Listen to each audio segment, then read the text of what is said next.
Chairman সাহেব এমন নিজের ভোটে দিতে না, বড় মানুষ এসে ভোট দিয়া যায়। কিরে স্বাস্থ্য ভাই, কি অবস্থা তোর? কিরে কি অবস্থা? এই তো। ব না সমস্যা নাই, খারা একটা একটা কথা বলতাম ধরে। কি কথা? এই যে ভর্তি বাজে ভোট যায়, হ্যাঁ আগো মরা দাদা আর মরা চাচা ভর্তি বাজে যায় ভোট দিয়ে, কেন ভোট দিয়ে তারা? কালকে তো ভোট। হ্যাঁ তো ঠিক আছে, তাহলে এবার কি করবি ক?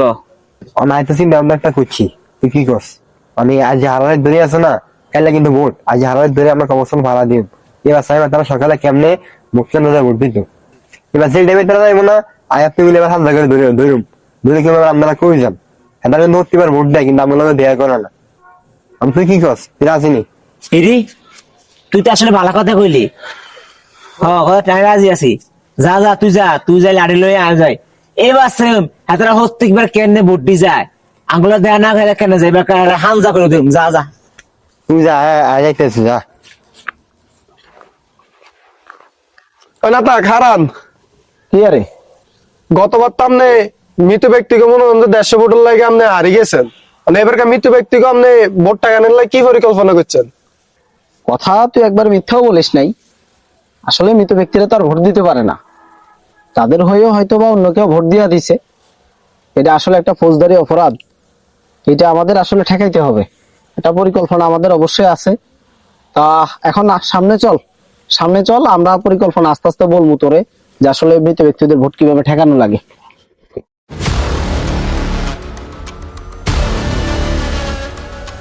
দাঁড়ানছে ওই যে কবরস্থানের সামনে সাজিদা শুভ লাঠি হাতে নিয়ে দাঁড়িয়ে রয়েছে, আইনছে কিল্লাই।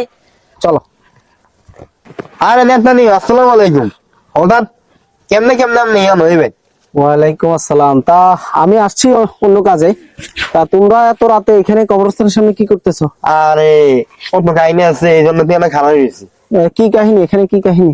এই যে প্রত্যেকটা বছর যে আমি ভোট যায়, আর মরা দাদা এরা চাচা প্রত্যেকটা বছর কেমনে যে ভোট দিয়ে তাকে ভোট কে দিয়ে প্রতি বছর এলা চাওয়ান যায়, এরা স্বাস্থ্য ভাই কেন অবস্থান ভাড়া দিতে আছে। আচ্ছা যাক, শোনো, মৃত মানুষ তো আর ভোট দিতে পারে না।